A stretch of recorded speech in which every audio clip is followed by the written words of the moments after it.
नमस्कार, जोहार। आप देख रहे हैं झारखंड स्वतंत्र खबर। हमारे साथ सामाजिक कार्यकर्ता बुद्धिजीवी आर्यन लेडी दैनवारला हैं। हम लोग बात करेंगे कि नगरी जो आंदोलन पर, लेकिन उससे पहले कुछ बता दें कि दीदी जब से आंदोलन कर रहे हैं, चाहे तुरपा का कोयल कारो आंदोलन हो या ऐसे कई आंदोलन हो, इससे पहले 2012 में नगरी का भी आंदोलन किए थे और वो भी लंबे समय तक आंदोलन किया। उस आंदोलन में दीदी जेल भी गई थी। तो हम जानेंगे कि इतने होने के बाद भी रिम्स 2 वही जगह पर फिर बनने लगा। पुलिस प्रशासन के द्वारा घेराबंदी भी हो रहा है, रातों दिन काम चल के घेराबंदी भी हुआ। लेकिन इसी बीच में कल बाबूलाल मांडी भी उसमें एंट्री किए हैं और कहें कि आदिवासियों का जमीन से बेदखल करना चाहती है सरकार। तो हम जानेंगे दीदी से कि जो बाबूलाल मांडी जो बयान दिए हैं उसको कैसे देखते हैं। लेकिन जिस तरह से इनका लंबा अनुभव भी रहा है आंदोलन का, हम कहें कि लमसम 30 साल का अनुभव रहा होगा, कई आंदोलन जीते भी। नगरी का आंदोलन भी जब किए थे तो इन लोग जीते थे। उस समय शिबू सोरेन साहब जाके बोले थे कि हर जोतो रे, तो उसमें उस समय हर भी जताया था। लोग आज तक किसान उसमें अपना धान भी रोप रहे थे, अपना जीवन यापन कर रहे थे। लेकिन अभी फिलहाल जिस तरह से रिम 2 बनने का तैयारी उसमें चल रहा है, तो हम जानेंगे कि जिस तरह से पहले सामाजिक कार्यकर्ता उसमें एंट्री करते हैं, लेकिन इस बार विपक्ष के जो नेता हैं बाबूलाल मांडी उसमें एंट्री किए हैं। आदिवासियों की जमीन से बेदखल करनी चाहती है, सरकार पर आरोप लगाए हैं। तो दीदी जोहार। दीदी कैसे देखते हैं पहले बाबूलाल मांडी के बयान, फिर नगरी आंदोलन जो किए थे और फिर उसी जगह जमीन पर सरकार रिम्स 2 बना रहा है, इसको फिर कैसे देखते हैं? एक तो जहाँ तक बाबूलाल मांडी का जो बयान है कि आदिवासियों को सरकार बेदखल करना चाहती है, इसको मैं सिर्फ रिम्स 2 से आदिवासियों को बेदखली के रूप में मैं नहीं देखती हूँ। लेकिन जब से मैं होश संभाली, कोयल कारो का आंदोलन से लेके अभी तक का जो सिनेरियो है, जो नीतियाँ हैं, चाहे जो भी सरकारें सत्ता में आई और गई, कमोबेश समय के साथ सब इसी रास्ते में आगे बढ़ने का कोशिश करते हैं और आदिवासियों का जल जंगल जमीन के से आदिवासियों को हटा के ही राज्य का विकास का सपना देखते हैं। आदिवासियों को अपने जल जंगल जमीन से बेदखली करके ही विकास होगा। लोगों का, चाहे राजनीतिक पार्टियों का, कोई भी राजनीतिक पार्टी हो, चाहे तमाम जो सरकार चलाने वाले जो प्रशासनिक की व्यवस्था में जो बैठे हुए लोग हैं, या तो जो कारखाना लगाना और आदिवासियों का जमीन लेके कोई और भी प्रोजेक्ट को स्थापित करना, जो लोग आदिवासियों के दृष्टिकोण से बिल्कुल अलग होके विकास का पैमाना को देखते हैं, चाहे वो कारपोरेट सेक्टर हो, चाहे तो आपका हम बोलेंगे कि आपका जो सरकारी तंत्र हो, माफिया गठजोड़ से चलने वाली राजनीति की विचारधाराएं हो, सबको यही बात बोलता है, मैंने सबको का यही है कि आदिवासियों के जंगल जमीन से आदिवासियों को हटा के, उनके जंगल जमीन को लूट के, उनके नदियों को उनके हाथ से लूट के और वहाँ पर सो कॉल्ड डेवलपमेंट का प्रोजेक्ट लाना, उसी को डेवलपमेंट मानते हैं। वो सारे लोग लंबे समय से हम लोग देखते रहे हैं। और आज जो बाबूलाल मांडी जी बोल रहे हैं कि आदिवासियों को के हाथ से जमीन छीन के सरकार विकास करना चाहती है, दुखद बात यही है कि हम लोग सामाजिक आंदोलन के लोग, हम लोग जो जन आंदोलन के लोग हैं, हम लोग जो जंगल जमीन बचाने वाले लोग हैं, चाहे आप कोयल कारो परियोजना के खिलाफ संघर्ष करने वाले साथी हैं, कोयल कारो जन संगठन के साथी हों, नेतरहाट फील्ड फायरिंग रेंज के खिलाफ में संघर्ष करने वाले आपका केंद्रीय जनसंघर्ष समिति के साथी हैं, या तो आप कोयला माइंस के खिलाफ जो लड़ रहे हैं, आपका बड़का गांव में, हजारीबाग में लड़ रहे हैं, कोडरमा में भी लोग लड़ रहे हैं, या तो राज बनने के बाद जो भारतीय जनता पार्टी की सरकार आई थी, उस समय 2003 और 2006 के बीच में 103 कंपनियों के साथ जो एमओयू हुआ था, उसमें आर्सेलर मित्तल सारे लोग थे, जिंदल थे, भूषण थे, सारे लोग थे। तब भी हम लोगों ने आंदोलन किया और तब भी हम लोगों ने ये बात कहा कि आदिवासियों का जल जंगल जमीन को लूटने के लिए तमाम ये एमओयू किए गए हैं। तो ये जो स्लोगन है, ये हम लोगों का अपना जो राइट्स है और हम लोगों का ये अपना जन्म सिद्ध अधिकार जो जंगल पर है, जमीन पर है, हमारे गांव पर है, इस जन्म सिद्ध अधिकार जो है, हमारा जो ट्रेडिशनल अधिकार है, हमारा जो संवैधानिक अधिकार है, उसको बचाने के लिए हम लोग लंबे समय से यही बात बोलते आ रहे हैं, सरकार को आईना दिखाते आ रहे हैं, विस्थापितों का जमात को लाके हम लोग दिखा रहे हैं, विस्थापित इलाके को, लोगों को, माने सारे लोग बोल रहे हैं कि जमीन जब हमारे हाथ में थी तब हमारी स्थिति थी और जमीन जाने के बाद हमारी ये स्थिति है। तो ये हम लोगों का माने जेहन में ही है, जो दिन रात हम लोगों का नस में, अब तो संघर्ष करते करते हम लोगों का नस में यही हम लोगों का बह रहा है। और ये हम तमाम जन आंदोलन के साथी इसी ये से जुनून से हम लोग पूरे झारखंड को, कोयलकारों का लड़ाई भी हम लोग लड़े और हम लोग नेत्रहाट भी लड़े। राज बनने के बाद आपका जो 103 कंपनियों के साथ जो एमओयू हुआ है, उसमें से छल बल से 1-2 कंपनियां एंट्री कर सकी, बाकी कंपनियों को हम लोगों ने कहीं भी मैंने गांव में घुसने नहीं दिया। अब रही बात इसमें कोई नगड़ी का आंदोलन की बात है, तो नगड़ी का आंदोलन ये उसको जिस तरह से 2011 से ही शुरू हुआ था, आंतरिक रूप से 2011 से सुखबुगाहट शुरू हुआ था। 2012 में वो ओपनली आया। जब वो ओपनली आया तब उसको पूरी तरह से स्टडी करने का कोशिश किए। तब ये जो समझ में आया कि एक तरफ सरकार कह रही थी कि हम ये जमीन को जो 127 एकड़ जो जमीन है नगड़ी मौजा में, वो 227 एकड़ जमीन को हम जमीन अधिग्रहण कानून 1894 के तहत हम 1957-58 में ही हम इसको अधिग्रहण कर लिए हैं। और ये अधिग्रहण झारखंड में कृषि विभाग के लिए किए हैं और जो कांके के नज़दीक ही जुमार नदी के इस ओर में जो कांके बिरसा एग्रीकल्चर विश्वविद्यालय है, उनके लिए हमने एक्वायर किया है। ये बात सरकार दावा करते रही और किसान को देख रहे हैं कि नहीं, किसान का तो के हाथ में जमीन है, जो वो खेती करते आ रहे हैं लगातार और लगातार उनका रसीद भी कर रहा है। तब इसको समझने के लिए उस गांव के, नगड़ी गांव के, अब वो स्वर्गीय हो गया, वो बौद्धिक स्तर से बहुत अच्छे व्यक्ति थे। वहाँ आपका ये क्या मुंडा, वो उन्होंने भी आरटीआई डाला था, और उनका जो आरटीआई कॉपी गांव के लोगों के हाथ में भी था, लेकिन उसमें हर चीज़ स्पष्ट नहीं था। लेकिन उसको समझने के लिए हमने भी स्पष्ट तरीके से भूअर्जन विभाग में आरटीआई डाला, फिर आपका बिरसा एग्रीकल्चर में आरटीआई डाला।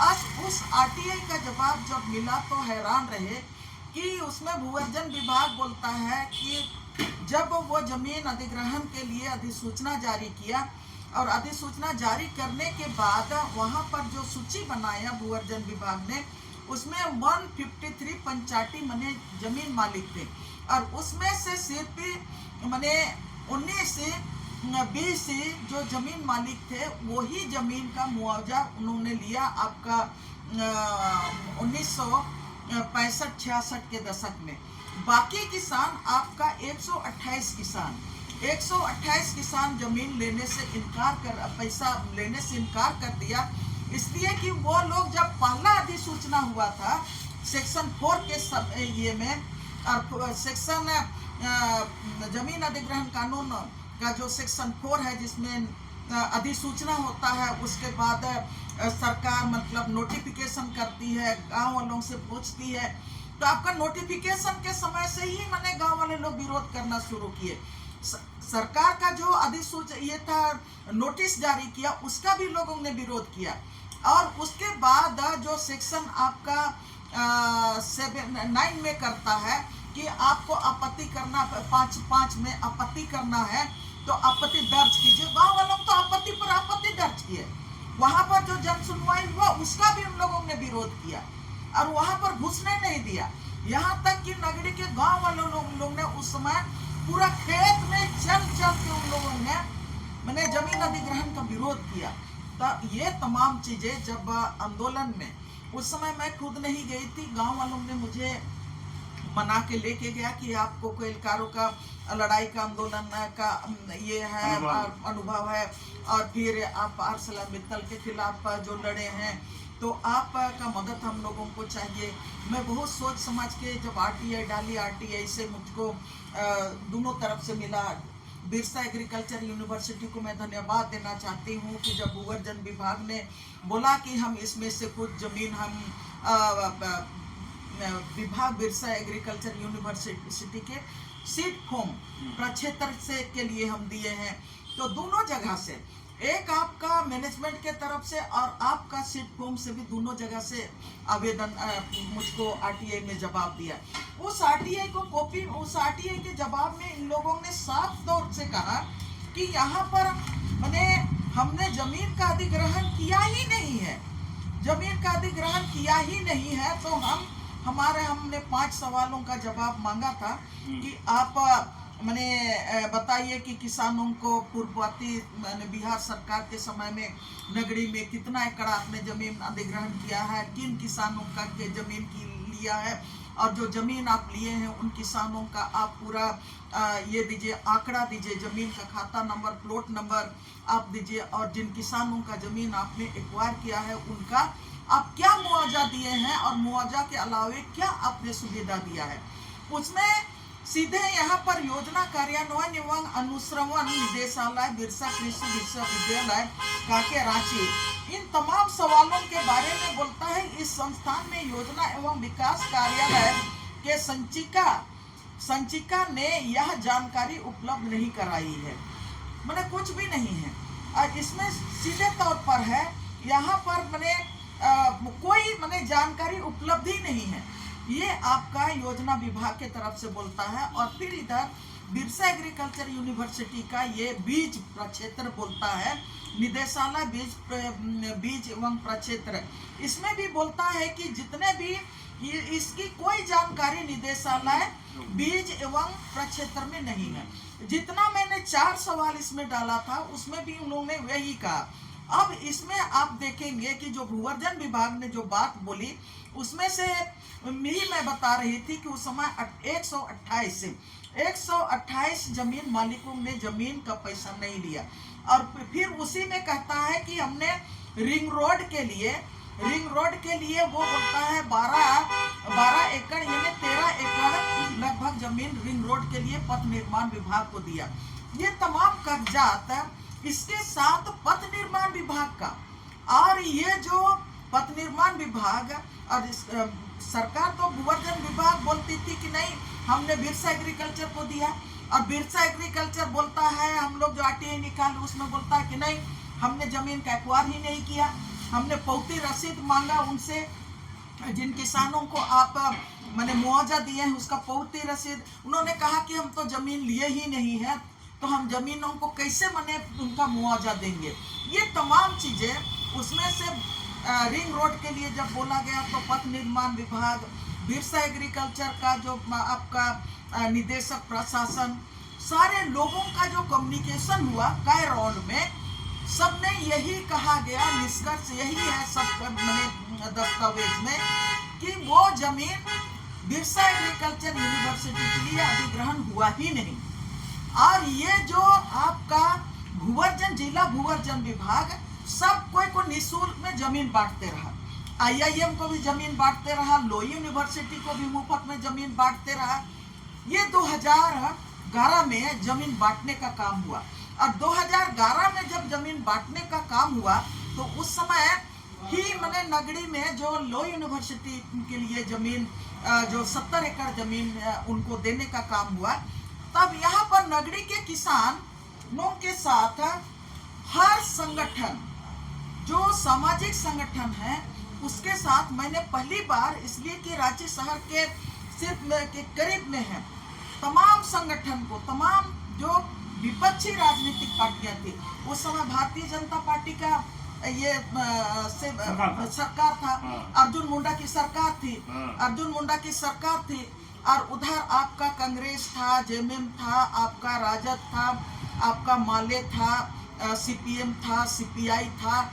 ये तमाम जो विपक्ष में थे, सभी विपक्षी संगठन नगरी का जमीन बचाने के लिए किसानों के साथ थे।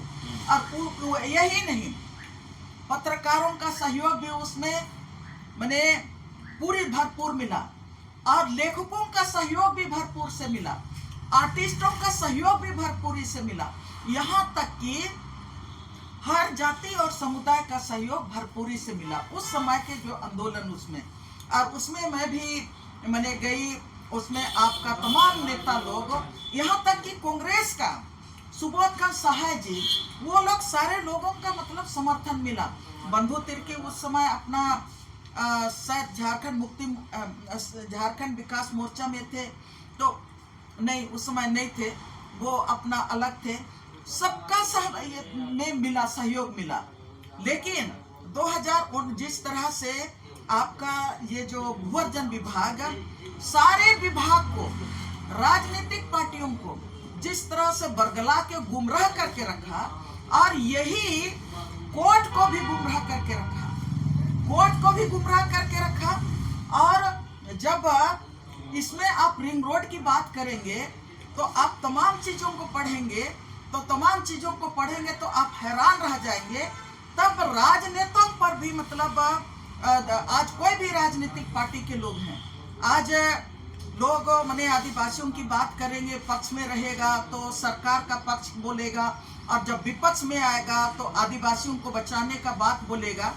लेकिन मैं ये बात कहना चाहती हूँ कि 1894 का जमीन अधिग्रहण कानून का आपका 48 सेक्शन का उपधारा 1 में कहता है कि अगर 1894 के जमीन अधिग्रहण कानून के तहत भी जमीन आप अधिग्रहण का प्रक्रिया जमीन अधिग्रहण का प्रोसेस शुरू करते हैं और 2 साल तक आप जमीन का कब्जा नहीं लेते हैं तो वो जमीन अधिग्रहण स्वतः खत्म माना जाएगा। ये 1894 का कानून में है, उसका सेक्शन 48 का उपधारा 1 में है।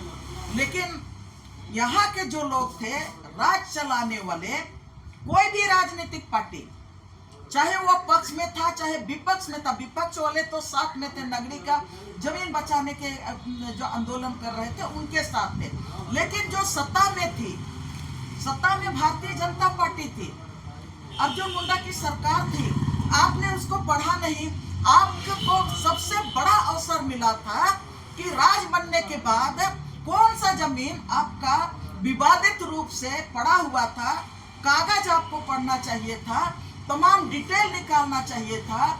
और लैंड एक्विजिशन एक्ट 1894 में अगर जमीन अधिग्रहण हुआ है तो उसमें जमीन वापसी का भी बात है। जब उसमें गांव वाले लोग खेती कर रहे हैं, कब्जा किसानों के हाथ में है, तो राज बनने के बाद ये काम करना चाहिए था सरकार को कि वो जमीन को नगरी के लोगों को वापस करना चाहिए था। भूअर्जन विभाग को, सरकार को दबाव देना चाहिए था। जो भी सत्ता में थे, राज बनने के बाद 5-6 साल तक जो भी सत्ता में थे, पहला काम उनको राज के लिए ये काम करना चाहिए था, उस समय नहीं किया। और मैं ये भी बताना चाहूंगी कि उस समय एक तो लो यूनिवर्सिटी के लिए जो जिस तरह से जमीन कब्जा करके लेके चला गया, वो आपका भारतीय जनता पार्टी के तरफ से ही माननीय अर्जुन मुंडा मुख्यमंत्री थे। उसी समय ये तो मैंने कोर्ट के साथ कोर्ट अपना साम दाम दंड भेद अपना जो समझी कि नहीं हमारा इज्जत का सवाल है, और हाई कोर्ट का चीफ जस्टिस होता है, आपका लो यूनिवर्सिटी का आपका वीसी होता है, तो हम लोग तो वीसी के खिलाफ लड़ रहे थे। तो उन्होंने उनको लगा कि नहीं इन लोगों को अब ऐसे नहीं होगा, हमको जेल में भेज दिया, 3 महीना तक रखा, और उस बीच में कई और भी नौजवान लोगों को जेल में भेज दिया, उनका जिंदगी बर्बाद हो गया, केस में डाल दिया, दर्जनों वहां के युवाओं के ऊपर में केस हुआ, महिलाओं के ऊपर में केस हुआ।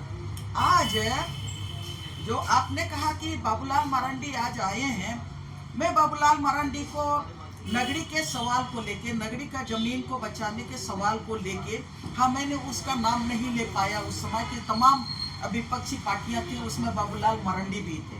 बाबूलाल मरांडी भी जब हम लोग 150 दिन हम लोग नगरी चौरा का धरना में बैठते थे, वो लगातार बाबूलाल मरांडी भी जाते थे धरना में हम लोगों का उत्साह को वर्धन करने के लिए।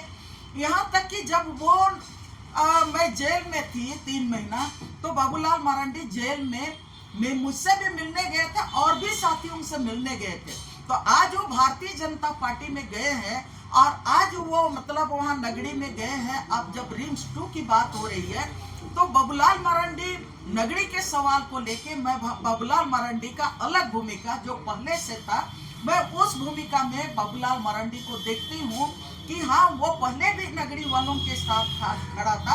आज अगर वो गए हैं तो ये अच्छी बात है कि कम से कम वो गए हैं। और कल जो बोल रहे थे कि जमीन का, कल की बात मैं कल की नहीं बोल रही हूँ, उस समय जो बोल रहे थे कि नगरी का जमीन वापस होना चाहिए, तो मैं ये बात बोल रही हूँ कि आज भी वो कह रहे हैं कि नगरी के बाद वो आप जाना चाहिए। मैं एक बात इसमें मैं कहना चाहती हूँ, जब 2000 में ये जमीन का आंदोलन इतना गहरा गया, अब जब दीवार को ग्रामीणों ने गुस्सा में तोड़ा, तब उस समय पुलिस लाठी चार्ज भी हुआ, और उस लाठी चार्ज में कई लोग घायल भी हुए, हाथ पैर भी टूटा, कई लोग जेल भी चले गए। मैं एक बात कहना चाहती हूँ, उसके बाद उसमें कांग्रेस के लोगों का भी समर्थन था। मैं याद दिलाना चाहती हूँ कि उस समय केंद्र में कांग्रेस की सरकार थी, कांग्रेस की सरकार थी केंद्र में, और उस समय आपका ग्रामीण विकास मंत्री जयराम रमेश थे।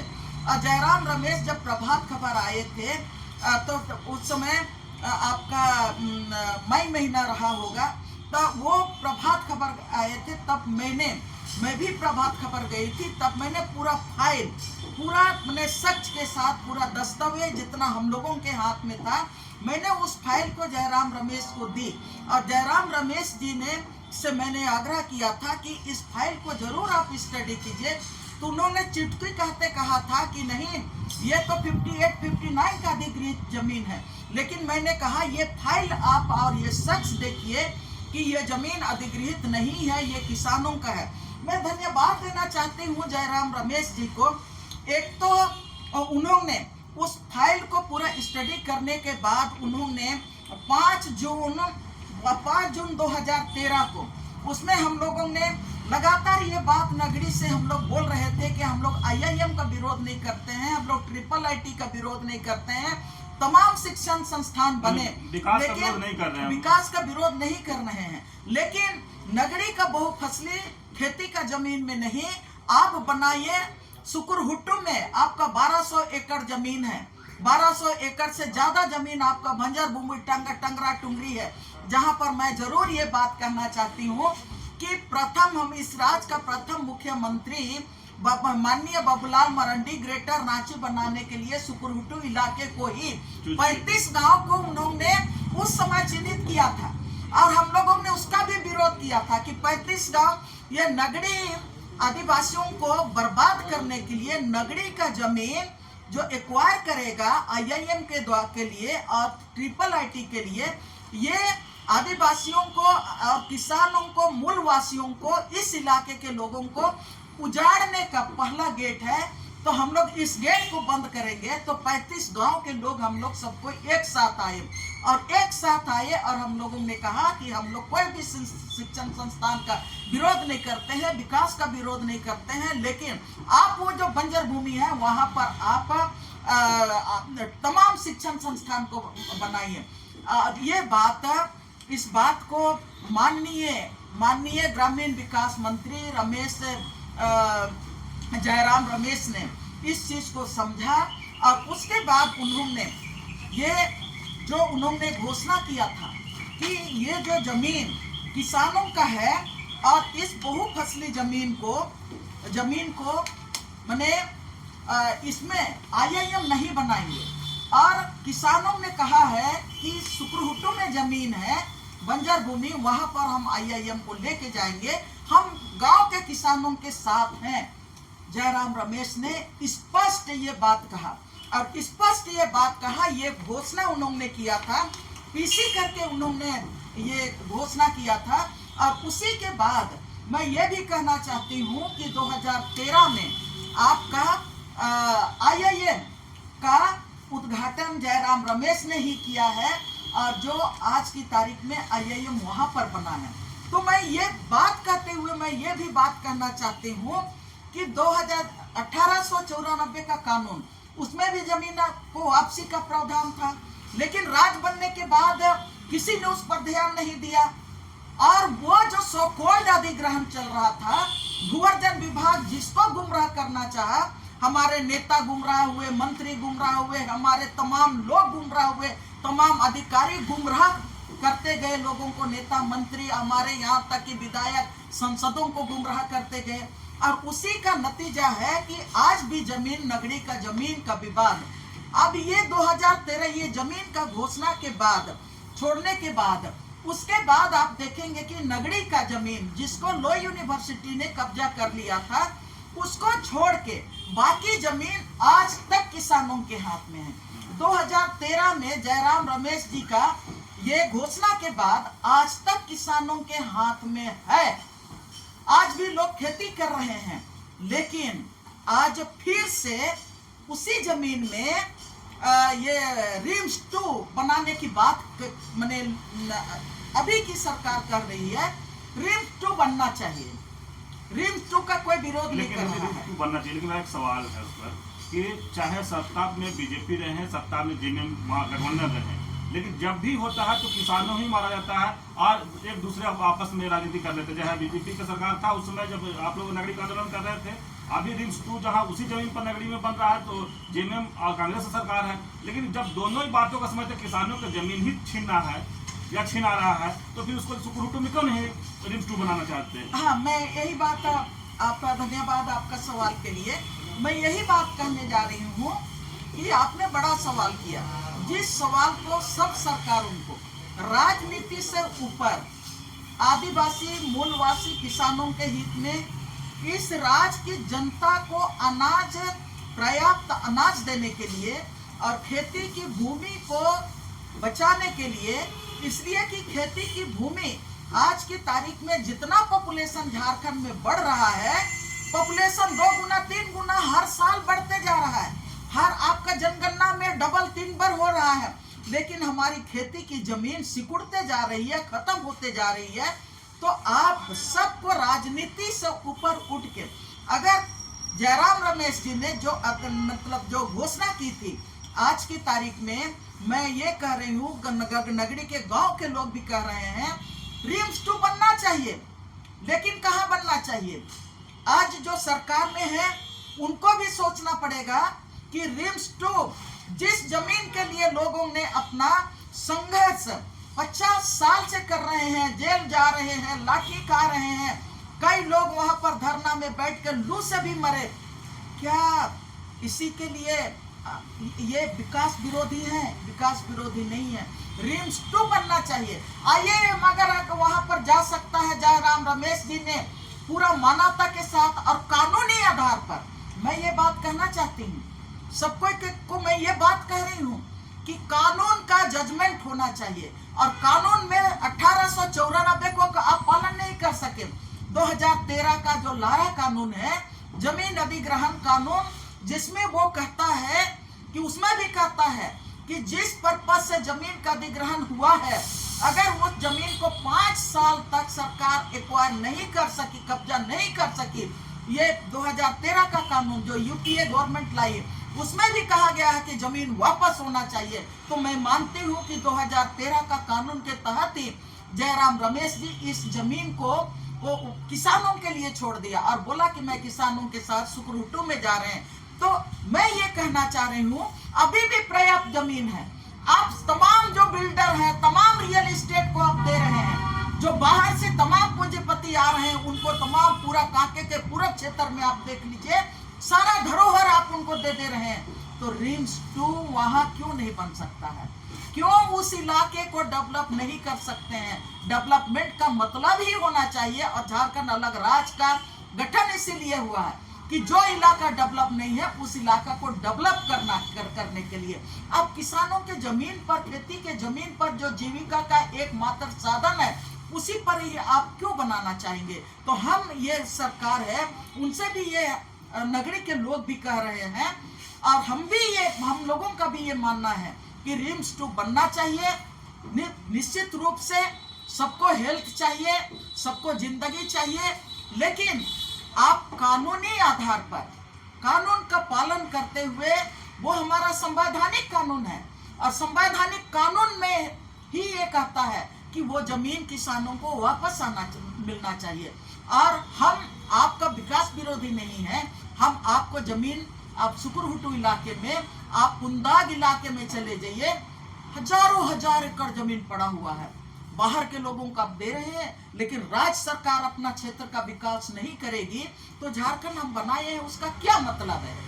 लेकिन दीदी जिस तरह से आंदोलन की बात, पहले आंदोलन आप लोग नगाड़ा बजाए, आंदोलन बढ़ चढ़ के 3-4 महीने आंदोलन हुआ, इस बार नगाड़ा बजेगा कि नहीं? आंदोलन तेज होगा कि नहीं? इस बार आंदोलन तेज होगा। अभी तक नगरी के साथी लोग के साथ उन्होंने मुझको फ़ोन किया था तो मैं बोली कि आप लोग क्या सोच रहे हैं, नहीं सोच रहे हैं।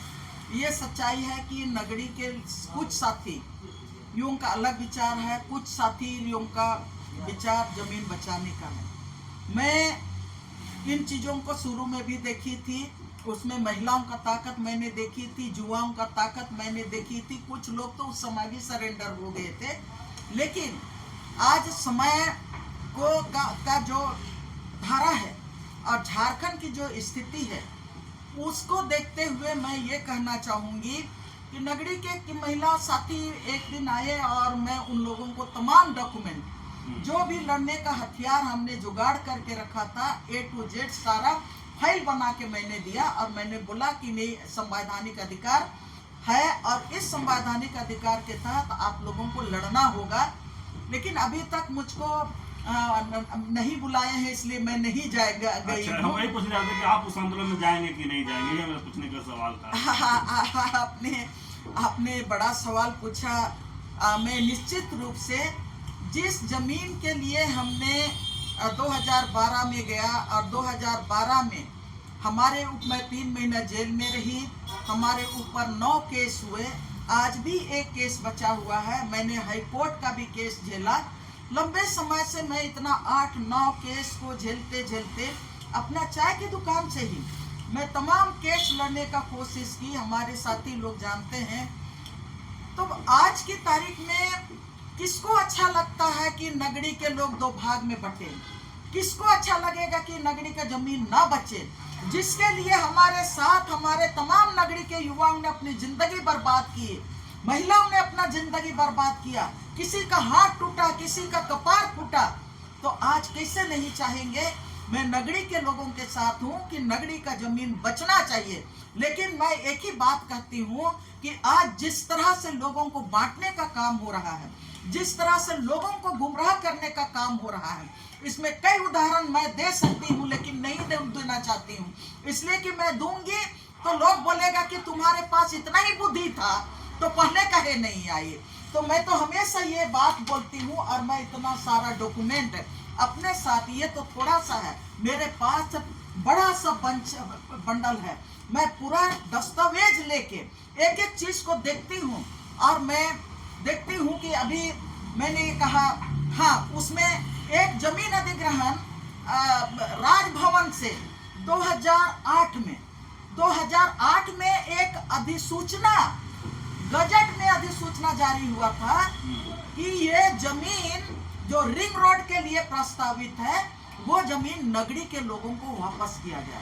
ये अधिसूचना जारी हुआ था। लेकिन दीदी, जिस तरह से नगरी का आंदोलन की बात की कि कई नौजवान अपना लाइफ खराब किए, आप जैसे सामाजिक कार्यकर्ता आप जेल गए और कपार टूटा, हाथ टूटा, क्या फिर वही होगा या सरकार जिस समय आंदोलन था, तो आज जो सरकार में है उस समय आंदोलन में थे, तो क्या उसी फिर दोहराएंगे इन लोग या फिर क्या? नहीं, मैं इस बार को इसीलिए मैं थोड़ा सा बोलने जा रही थी। इस बार कपार उपार कुछ नहीं टूटेगा। मैं सिर्फ इतना सबको से आग्रह करना चाहती हूँ कि राजनीति से ऊपर भारतीय जनता पार्टी में भी आदिवासी ही हैं, कांग्रेस में भी आदिवासी नेता ही हैं, और जेएमएम में भी आदिवासी ही हैं, और बाकी भी आदिवासियों की ही राजनीति करते हैं। इस राज्य में कोई ऐसा पार्टी नहीं है जो आदिवासियों की राजनीति किए बिना वो सत्ता तक पहुंचता है। जब आदिवासियों की राजनीति करते हैं तो संवैधानिक अधिकार के तहत जो नगरी का जमीन को लौटाने का जो व्यवस्था है संविधान में, नगरी का जमीन वापस करने के लिए मैं उन मित्रों से मैं कहना चाहती हूँ कि उस व्यवस्था को, जो कानून में क्या क्या कहा गया है आज तक, और कौन कौन कानून आपको क्या अधिकार दिया, आपको लो यूनिवर्सिटी ने क्या अधिकार दिया, आपको भूअर्जन ने क्या अधिकार दिया, कहाँ पर बात रखने के लिए अधिकार दिया, और कहाँ पर, यहाँ पर मैं आप सवाल कर रहे थे तब मैं बोलने वाली थी कि मैंने राजभवन का चिट्ठी भी पढ़ा, और उसमें रिंग रोड के लिए जो 2008 में प्रस्तावित किया गया था, उस जमीन को जो आपका 21 एकड़ उस समय चिन्हित किया गया था, उस जमीन को वापस करने का भी मतलब अधिसूचना जारी हुआ था। मैं उसको देखने का कोशिश की। 2008 में कौन था भाई मुख्यमंत्री? तो उस समय मुख्यमंत्री मधु कोड़ा था। तो मधु कोड़ा के समय में वो जमीन रिंग रोड का वापस करने की बात हुई थी, और उसके साथ ही एक और मतलब आपका जमीन वापसी का बात हुआ था जो राज्यपाल के इससे ही वो आपका 2007 में हुआ था। उस समय 2007 में एक ये आया था। तो लेकिन सरकार, सही मायने में देखा जाए तो सरकार में जो बैठे हुए लोग हैं, नेता हैं, मंत्री हैं, वो आदिवासियों का हित नहीं जानना, साधना आदिवासियों को अपना अधिकार नहीं देना चाहते हैं। तो इस बार मैं ये निवेदन करना चाहती हूँ कि पक्ष विपक्ष नहीं, कि झारखंड में अबुआ सरकार है तो हेमंत सरकार पर आप केवल उछाल मत कीजिए, पूरा दस्तावेज कीजिए। देखिएगा तो 2001 से जितने भी सरकारें उस समय सत्ता में थी, सारे लोग दोषीदार हैं। और उसके साथ अभी आप बोलिएगा कि कांग्रेस और इसका सरकार है, तो इनकी भी जवाबदेही है कि ये जो संविधान के तहत जो जमीन आप रिम्स 2 के नाम से ले रहे हैं, जब 2013 का कानून आपको वापस करने के लिए बोल रहा है, तो आपको वापस करना चाहिए। और इस कानून के तहत सिर फुटबॉल लड़ाई नहीं, कि कोई जरूरत नहीं है, हम कानून से लड़ेंगे, हम बुद्धि से लड़ेंगे, सब कोई को कटघरा में खड़ा करके लड़ेंगे। इसलिए कि संवैधानिक अधिकार यहाँ के नगरी के किसानों का है, और संवैधानिक अधिकार के तहत नगरी के किसानों का जमीन भूअर्जन विभाग को लिखना चाहिए, और भूअर्जन को के विभाग को लिखना उनकी मजबूरी होगी। परिस्थिति पक्ष के सरकार, विपक्ष के जो अपने राजनीतिक हैं, जितने भी आदिवासी हैं जो झारखंड की राजनीति करते हैं, सब कोई को मिलके एक रास्ता ढूंढना चाहिए और बंजर भूमि को विकसित कीजिए। वहां पर आप ग्रेटर रांची बनाइए, आप स्मार्ट सिटी बनाइए, आप कुछ भी कीजिए, लेकिन किसान, नगरी के किसानों का जमीन को आपको सुरक्षित रखना है। नगरी के किसानों का वहां पर काके में आपने बिरसा एग्रीकल्चर यूनिवर्सिटी के तहत आपको तो एग्रीकल्चर का डेवलपमेंट के लिए, राज्य का डेवलपमेंट करने के लिए, बंजर भूमि को डेवलप करने के लिए आपने उस समय बिहार सरकार के समय से वो यूनिवर्सिटी बना है। तो जब वो एग्रीकल्चर और किसानों का विकास करने के लिए, तो ये कैसा मैंने दुर्भाग्य होगा कि बिरसा एग्रीकल्चर के आंगन में झारखंड सरकार वहां के बहुफसली किसानों की जमीन को उजाड़ के वहां पर वो शहर बनाएगा। ये शहर, ये माने विवेकपूर्ण और न्यायपूर्ण और ये कानूनन ये जस्टिफाई नहीं होगा। चलिए, अभी आप सुन रहे थे आयरन लेडीज दैन वार्ला की बात, और हम लोग बात कर रहे थे नगड़ी जो जमीन अधिग्रहण हो रहा है, रिम्स 2 बन रहा है उस पर। लेकिन हम एक बार और बता दें कि दयानिधि को ऐसा ही आयरन लेडीज नहीं कहा जाता है। जिस तरह से कोयलकारो या नेतरहाट फील्ड फायरिंग या नगड़ी का आंदोलन को मैंने लगातार बताते भी हैं और हम लोग जानते भी हैं, लोग भी जानते हैं कि जिस तरह से बड़ा बड़ा कंपनियों को ये भगा दिए थे, या जिस तरह से उस समय नगरी का आंदोलन की बात करें तो 3-4 महीना ये आंदोलन किए थे। वहाँ पर सरकार जो भी होंगे उनको झुकना पड़ा था। जयराम रमेश के नाम लिए वो आए और वहाँ से जो प्रोजेक्ट था उसको सुक्रूटू ले गए। तो ये कहे कि जिस तरह से ले गए तो ठीक है, लेकिन इनका आंदोलन किस तरह का होगा कि जो केंद्रीय मंत्री थे उनको भी कहीं न कहीं इनकी बातों से मानना पड़ा, सहमत होना पड़ा। और कितने जानकारी इकट्ठा किए होंगे उस 4 महीना 5 महीना में कि सूचना से मांग के हर ऑफिस जा के सूचना से मांगते थे और उस दस्तावेज को जमा किए। लेकिन उतना लंबा नहीं जाएंगे, दीदी बहुत लंबा विस्तार से बताए हैं नगरी आंदोलन के बारे में और पूरा दस्तावेज भी ये सबको दिए हैं। लेकिन हम बात करें कि आज भी लगता है उसी तरह का एक आंदोलन की जरूरत है नगरी किसानों को जमीन बचाने के लिए लेकर के। लेकिन जिस तरह से विपक्ष के नेता बाबूलाल मांडी गए और बोले सरकार पर दोषारोपण कर रहे हैं, तो दीदी कहना है कि अब यहाँ पर दोषारोपण करने की जरूरत नहीं है। पक्ष हो या विपक्ष, दोनों को ऊपर राजनीतिक से ऊपर उठ करके किसानों की जमीन बचाना चाहिए। और जहाँ बंजर जमीन है वहाँ रिम्स 2 या शहर बनाना हो, राज्य को विकास करना हो, वहाँ विकास किया जाए। लेकिन जिस तरह से अगर ये भी कहे कि दीदी आप पिछले बार जिस आंदोलन में इस बार वहाँ आंदोलन में जाएंगे कि नहीं, तो ये समझ रहे हैं, बुझ रहे हैं, देख रहे हैं लोगों को, और जरूरत पड़ा तो शायद उस आंदोलन में जाएंगे भी और आंदोलन में खड़ा भी होंगे और किसानों की जमीन बचाने की कोशिश भी इस बार भी करेंगे। लेकिन जिस तरह से लंबे समय लड़ाई पिछले बार लड़े थे, शायद इस बार कह रहे हैं कि नहीं, इस बार हाथ पैर तोड़ या माथा फोड़ या जिस तरह से पिछले बार हुआ था नहीं होना चाहिए। सब राजनीतिक दलों को जिस तरह से आदिवासियों पर राजनीति करते हैं, सब नेताओं को भी आगे आना चाहिए और किसानों का जमीन को बचाना चाहिए। तो इस तरह खबर को देखने के लिए आप झारखंड स्वतंत्र को जुड़े रहिए। जोहार, नमस्कार।